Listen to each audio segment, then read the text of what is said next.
This is Professor Pete Alexander with the Winning at Business and Life podcast, where business leaders share their insights. It is 6 questions in 7 minutes because successful business leaders are busy and rarely have more time to spare. So let's get to it. Question number 1, in a few sentences, please tell me who you are and what you do.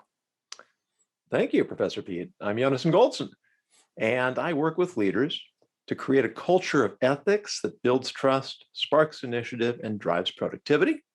I am a keynote and TEDx speaker, a coach, a community rabbi, a retired high school teacher, a repentant hitchhiker, and my most recent book is titled Grappling with the Gray, an ethical handbook for personal success and business prosperity. Well, Yonason, it's an absolute pleasure to have you on the show. And I know for myself, I can totally appreciate your last book in the gray coming out. Question number 2, what is something that makes you smile and or laugh about working in your industry? Now, that's a really interesting question.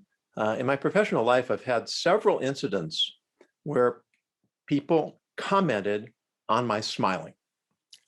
Oh. One of them was right after I gave my TED Talk. Mm-hmm. One of them was at the National Speakers Association conference. A fellow walking down the hall glanced at me and said, "There it is, the biggest smile of the conference." And another one was when I spoke to a group of students in a program 17 years after I had graduated that program. And in none of those situations was I conscious that I was smiling. I was in a situation where, as we say, I was right in the zone. I was in my element. You know, as a professional speaker, there is nothing more electrifying and gratifying than connecting with a large group of people for whom I'm providing value and who are responding to the value. One of the great moments on looking through keynote reviews, one person wrote down, "I didn't look at my cell phone once." Wow. Yes, I mean, who needs drugs? Who needs alcohol? I mean, it's been tough during COVID with the conference industry shutting down. So I may not have been smiling quite as much as I was before, but that sheer joy, and for any of us, doing what we're really good at, what we love, and what provides values to others, there's no greater thrill. I love it. And I can hear the passion in your voice. And I absolutely love that the way, it's that smiling, and it's so true because it just connects people when you can make that smile, it breaks down some barriers. Absolutely love that. Thank you.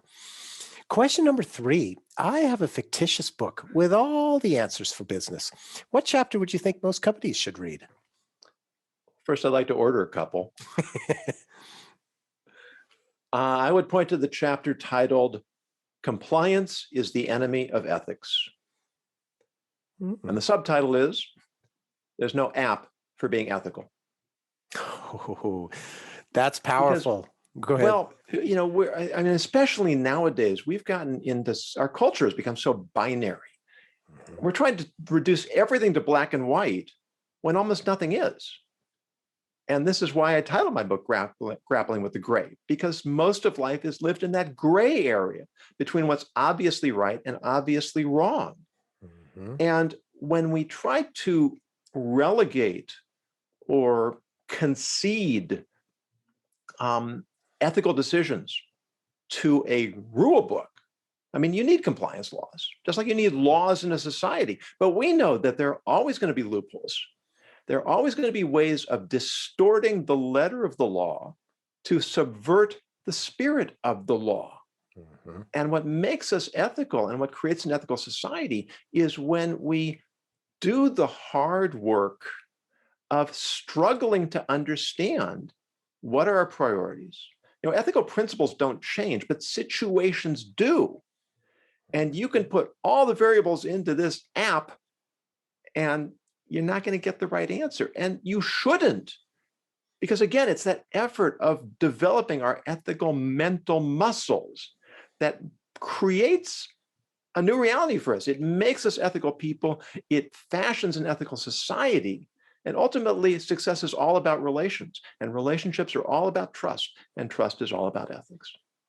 I 100% agree with you. In fact, I read a book from Stephen M.R. Covey that talked about the speed of trust, and Yes. he mentions the exact same thing that you mentioned. So very insightful. Thank you. Question number 4. Other than the generic work harder, have a great attitude, and care for customers, what advice would you give to other business leaders? Well, since I'm a rabbi, I'm going to do something traditionally Jewish and answer a question with a question. Sure. Um, do you know what is the first recorded advice for leaders in history? I do not. Well, it's in the beginning. Go all the way back to when God says, let us create man in our image. Who's he talking to?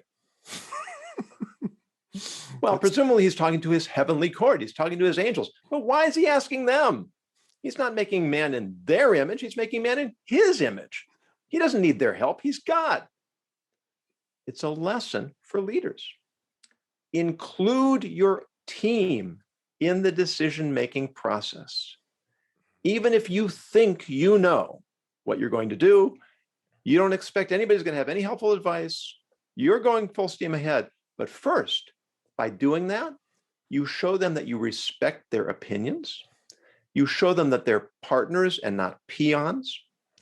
You allow them to become invested, which makes them feel that they're more important, feel empowered, and motivated to put more into the job. Second, if you're not God, and most of us aren't, maybe somebody's going to have an idea you didn't think of. Maybe they're going to see a flaw in your plan that you didn't recognize. Not only do good leaders encourage participation, they encourage dissent. They encourage disagreement, because that's what protects us against the groupthink. If we all agree full steam ahead, that's a warning. We may have missed something critical. And history is full of examples of catastrophes that happened because everybody agreed this is the right thing to do, and there were no voices of dissent. So good leaders encourage participation and encourage disagreement. I really, really like that, because I think so many companies and so many leaders need to understand that, because a lot of people will not be confident enough to raise questions or issues if they don't feel like they're going to be heard or be ignored, or maybe be berated for questioning authority. Am I right as I'm describing that? Oh yeah, I mean, the joke of the boss who says to his assistant, I hate yes men, Struthers. Don't you agree? That's a perfect one.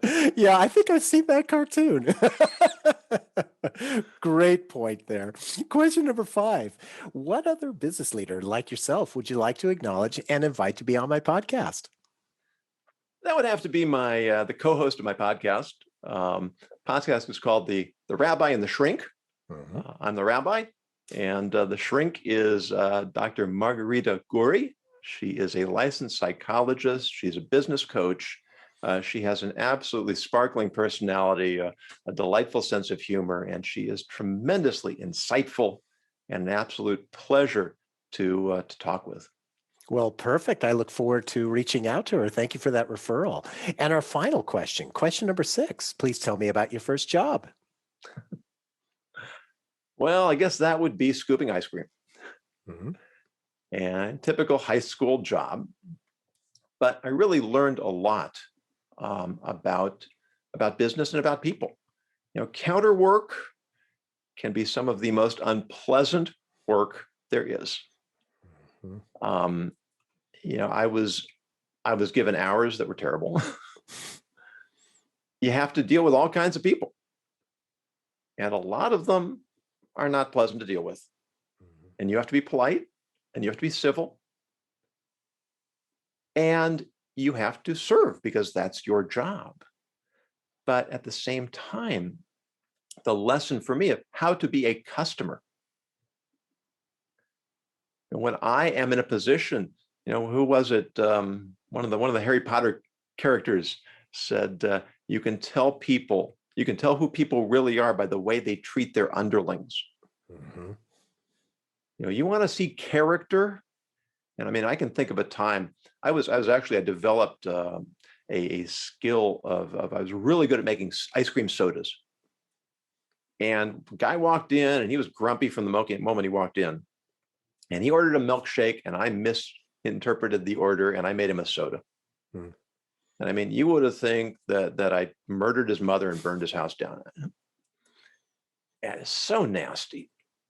And I finally got rid of him. And the guy behind him was so polite and so reassuring. Yeah, he watched the whole interchange between me and this guy. and it was such a lesson for me to see how you treat people in service, even when they make mistakes, even when they don't get it right, even when you're impatient and in a hurry and things aren't working out the way. It's not that person's fault. And even maybe if it is, people are human beings. Mm-hmm. And just as a footnote, I once served O.J. Simpson. And that was also interesting to see that all these people in the store just sort of descended on him, asking him to sign napkins. Anyway, that a lot of education went on behind the counter. Yeah, and the story you're telling, I worked at an ice cream parlor as one of my first jobs too, and I can completely relate to you. And I too learned the value of treating people the way you would like to be treated based on that, because yeah, the general public can be very nasty, and that is an eye-opening experience to say the least. And so I appreciate that. It really, really resonated with me. And Yonason, thank you so much for being on the show. How can people find you?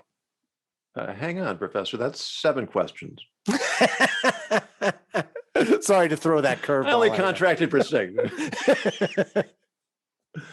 So certainly at my website, which is my name, which if you can spell it, YONASON GOLDSON, YonasonGoldson.com. I'm also very active on LinkedIn, so encourage people to connect with me there, and I'm always happy to continue the conversation. Perfect. This is Professor Pete Alexander with the Winning at Business and Life podcast. Get hundreds of amazing insights from previous guest episodes on your favorite podcast app. Thanks for listening.